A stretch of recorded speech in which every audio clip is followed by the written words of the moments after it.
여러분 반갑습니다. 과학팩트TV의 곽세입니다. 오늘은 혈당량 조절 과정에 대해서 공부하겠습니다.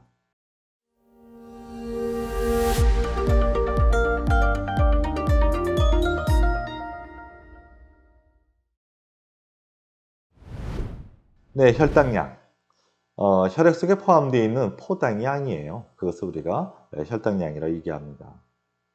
포당은 생명활동에 필요한 주요한 에너지원이죠. 보통 정상인 사람은 혈장 100ml당 포당이 약 100mg 정도가 포함되어 있을 때 우리가 혈당량이 적절하다 이렇게 얘기해요.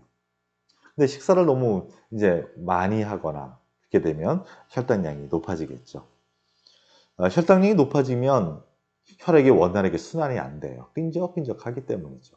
그러면 심장질환, 공파질환, 여러 가지 합병증이 나타나게 됩니다. 그래서 굉장히 위험해지거든요.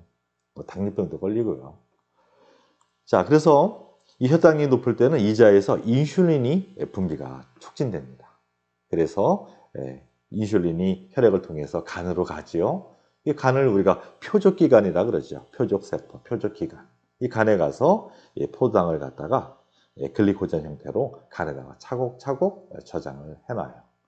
글리코젠은 수많은 포당이 합성돼서 만들어진 동물성 저장 탄수화물이에요. 그래서 우리가 글리코젠 이렇게 얘기합니다. 그리고 또 인슐린은요, 세포로 포당의 흡수를 촉진시킵니다. 그러므로 해서 혈액 속에 포함되어 있는 포도당의 양을 줄이게 될 겁니다. 그래서 결국은 혈당량이 감소하게 돼서 정상을 유지하게 되겠죠. 두 번째, 그러면 혈당량이 낮으면 어떻게 돼요? 혈당량이 낮게 되면 생명활동에 지장이 옵니다. 에너지원이 없으니까요. 그래서 우리 혈당이 너무 낮은 것도 위험하죠. 그래서 이자에서 글루카곤을 분비를 합니다. 증가시키죠. 그러면 간에서 글리코젠의 표적 기관도 간이에요. 그래서 포당을 분해해가지고 글리코젠을 포당으로 분해시켜서 혈액으로 내보냅니다. 여러분 암기하실 때요, 인슐린 세자죠. 그러면 포당이 세자거든요. 그러니까 포도당이 글리코젠으로. 글루카곤은 내자입니다. 그러니까 내자인 글리코젠을 포도당 이렇게 외우시면 좀 암기가 좀 수월할 거예요. 그래서 혈당량이 증가하게 되겠습니다. 됐습니까?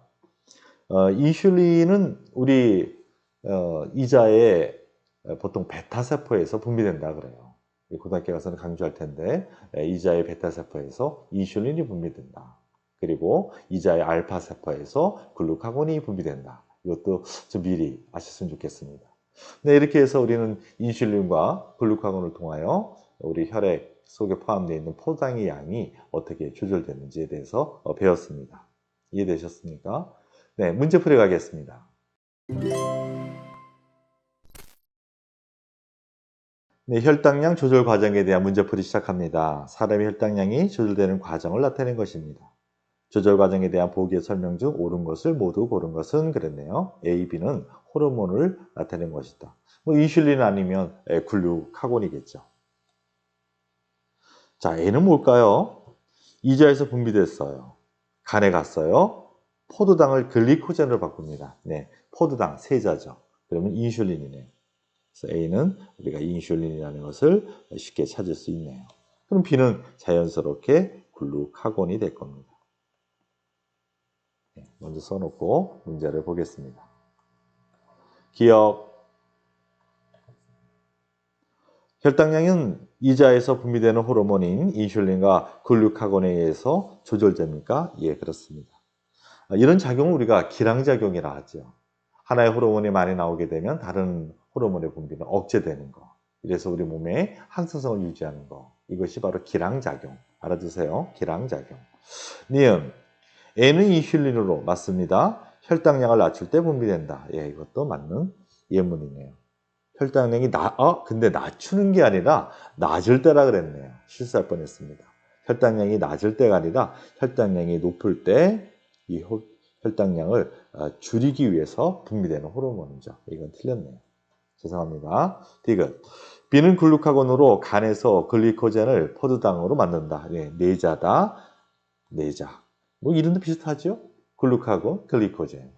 네, 글루카곤은 호르몬이고, 네, 글리코젠은 동물성 저장 탄수화물이라고 얘기했어요. 그래서 글리코젠을 포당으로 전환시킨다. 예, 맞는 예문이고요. 리얼 A의 분비량이 증가하면 인슐린이 증가하면 세포는 보다 많은 포당을 흡수한다. 그래서 혈액 속에 포함되어 있는 혈당량을 줄인다 했어요. 맞습니다. 예. 그러면 답이 기억 디귿 리을이니까 5번이 정답이 되겠습니다. 다들 맞추셨죠? 네. 핵심 정리하겠습니다.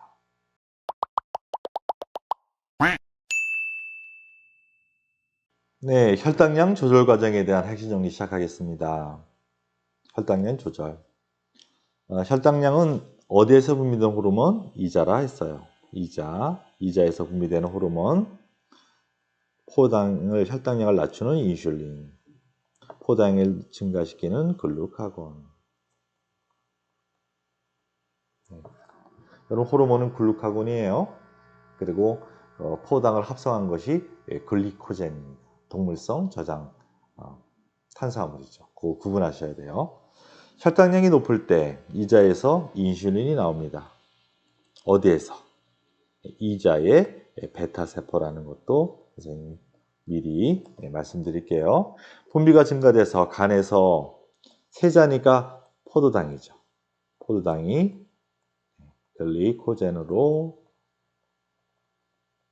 합성하여 저장하고 또 세포로 포도당의 흡수를 촉진해서 혈액 속에 포함되어 있는 포당의 양을 줄인다 했습니다. 이렇게 되면 결국은 혈당량, 혈액에 포함되어 있는 포도당의 양이 감소. 이러면 이제 목적을 달성하게 되겠죠. 당뇨병을 걱정하지 않아도 되게 돼요. 혈당량이 낮게 되면 이자에서 글루카곤. 무슨 세포? 얘는 알파세포예요. 이자에 있는 알파세포. 물론 신경도 작용을 합니다. 인슐린이 만들어질 때, 즉 이자의 베타세포를 자극하는 것은 바로 부교감 신경이고요. 알파세포에서 글루카곤을 분비할 때 작용되는 신경이 교감 신경입니다. 여기는 특히 중요한 것 같지는 않아요. 분비 증가하고 간에서는 글리코젠을 내자죠.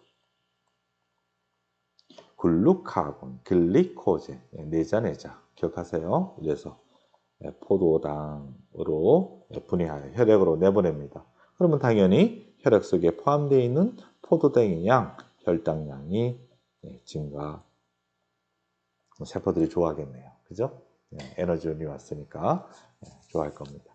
자, 이렇게 해서 혈당량 조절 과정 핵심 정리까지 마쳤습니다. 여러분 수고 많으셨고 다음 강의에서 또 뵙겠습니다.